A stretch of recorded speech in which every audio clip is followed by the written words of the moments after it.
এখন নিখিল নেই, ওখানে তুই একদম একা একা একা। তোকে কে সামলাবে বল দেখি? একই তোর জীবনে এত অশান্তি, আবার আমাদের জন্য। আমি জানি তুমি থাকলে আমরা এই বিপদের পক্ষে দাঁড়াতামই না। তুমি তুমি সব কিছু সামলে দিতে। কথা বলার সময় দেখুন, হ্যাঁ বেশি কথা না, আমি কিছু করিনি। বেরো না, বেরো না, আমাকে মারছো কেন তুমি এইভাবে? বেরো, তুমি মারছো কেন তুমি? আর বলে তোর একদিন কি আমার একদিন। মা ছাড়ো ওকে। কেন ছাড়বো? কেন ছাড়বো? দেখেছিস দেখেছিস না কি পাঠিয়েছে? একটু যা যা যা, চেঞ্জ করে যা যা যা, স্কুল ইউনিফর্মটা ছাড়। যা দেখ, চোরের মতো করে দাঁড়িয়ে আছে। এই দেখ, স্কুল থেকে চিঠি পাঠিয়েছে, প্রশংসাপত্র, নেমন্তন্ন করেছে আমাকে। চুপ করো মা, চুপ করো। তার পাচ্ছি না, জীবনটা আমার শেষ করে দিবে। স্কুল থেকে হেডমাস্টার চিঠি পাঠিয়েছেন। বুঝতে পেরেছিস? বুঝতে পেরেছিস কেন মারছে? বাবা, তুই পরীক্ষায় নকল করতে কি ধরা পড়েছিস? তবে আর কি টুকলি করেছিস? নিখিলা তোমাকে তো আমি সব কিছু বলছি, তুমি অন্তত বিশ্বাস করো আমি নকল করিনি। নিখিলা বিশ্বাস করো। প্রমাণ না পাওয়া অবধি তো কিছু বিশ্বাস করা উচিত না। এই পারুল, এসো ভেতরে এসো, এসো এসো এসো, তাড়াতাড়ি এসো, তাড়াতাড়ি এসো। মৌমা, ওই তোকে চিটিং করতে দেখেছে তাই না? হ্যাঁ মানে, কিন্তু আমি নকল করিনি। ও আচ্ছা পারুল, তুমি ওর ওর ওর ওর সিটের পিছনে বসেছিলে তো পরীক্ষার দিন? ওকে, ভেরি গুড। আচ্ছা চলো একটা কাজ করি, তুমি আমাদের সাথে স্কুলে চলো। হ্যাঁ, আমরা স্কুলে গিয়ে হেডমাস্টারের সঙ্গে কথা বলবো। আসুন মা, আমরা যাই। মৌমা চল চল চল, মাস্টারমশাই ডেকেছেন তো, চল। কিন্তু কি না, না। কি বলবো? আমি কি করব? সে কি, তুমিই তো আসল সাক্ষী। হ্যাঁ, তোমার কথাতেই তো মৌয়ার হাতের লেখা চিটগুলো পাওয়া গেছে, তাই না?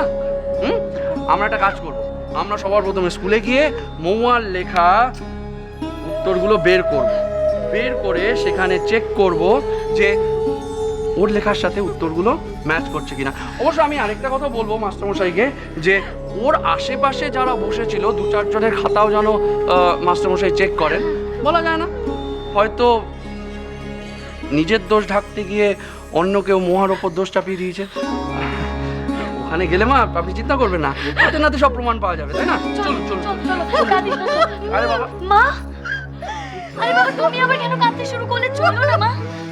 ও মা, আমার কি পোড়া কপাল পড়ে। আমি এর আগে যতবার স্কুলে গেছি, গর্বের সাথে মাথা উঁচু করে গেছি।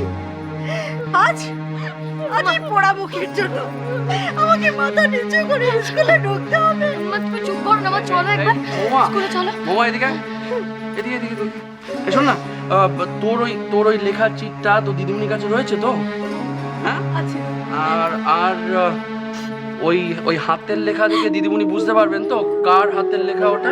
হ্যাঁ পারবে পারবে পারবে। চল। এই পারুল, তুই আবার কাঁদছিস কেন? ও কিছু করেনি, সব দোষ আমার। আমায় ক্ষমা করে দে ভাই, আমি ভয় পেয়ে। কি? ও কিছু করেনি, ক্ষমা করে দিও। ও কিছু করেনি?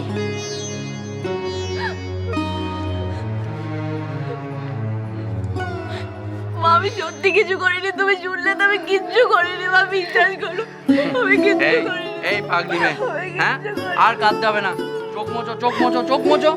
এই শোন শোন শোন শোন শোন শোন, তুই সত্যি কথা বলেছিস তো? যখন সত্যি কথা বলবি মাথা উঁচু করে থাকবি সবসময়।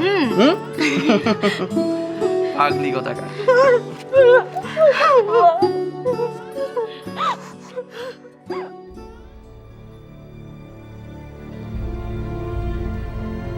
সামনে চোর লড়াই।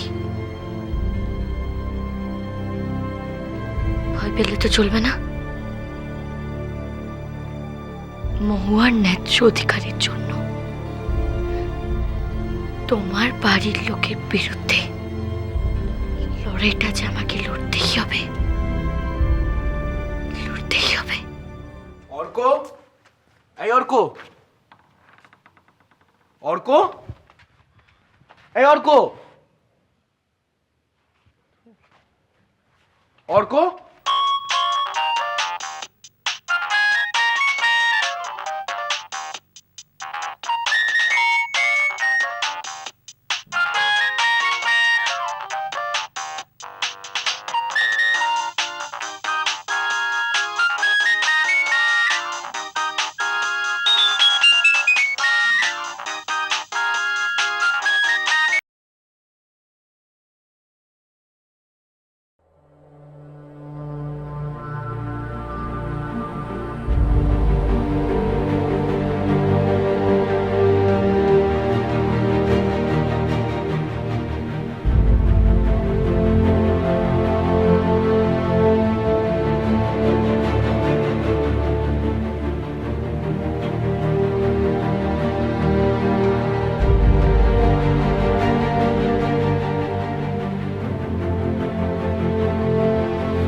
একদম ঠিক ধরেছি আমি।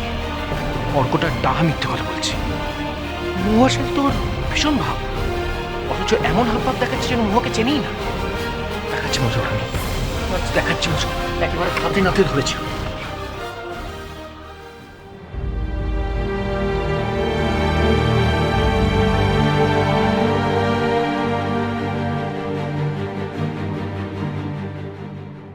কিন্তু অর্ক যদি তাও অস্বীকার করে সবকিছু, আর এসব SMS ছবি ডিলিট করা তো এক পলকের ব্যাপার। কি করি আমি এখন? I have to be very careful. Very careful. মৌরি, নীলিমা আর অর্পিতার সঙ্গে তর্কাতর্কি করে কোনো লাভ হবে না। তুমি ওদের কিছুতে কনভিন্স করতেই পারবে না। কিন্তু দিদা, আমি যে স্পষ্ট বুঝতে পারছি অর্ক মিথ্যে কথা বলছে, আর অর্ককে একটু ভালো করে দেখলে সত্যিটা টের পাওয়া যায়। দিদা, তুমি তো অর্কর সঙ্গে কথা বলেছো বহুবার। বলেছি, কিন্তু কোনো লাভ হয়নি দিদা। আমার বোনের সঙ্গে এত বড় একটা অন্যায় হতে আমি আমি দেখবো দিদা। একটা উপায় অবশ্যই আছে। কি উপায় দিদা? এমন একটা কিছু ভেবে বার করা, এমন একটা পরিস্থিতির সামনাসামনি অর্ককে দাঁড় করিয়ে দেওয়া, যাতে করে ও নিজের মুখে সকলের সামনে সত্যি কথাটা প্রকাশ করে। সেই সাহস অর্কর থাকলে তো, আর ওর মা এটা হতে দিলে তো। সারাক্ষণ সারাক্ষণ ছেলেকে পাহারা দিচ্ছে।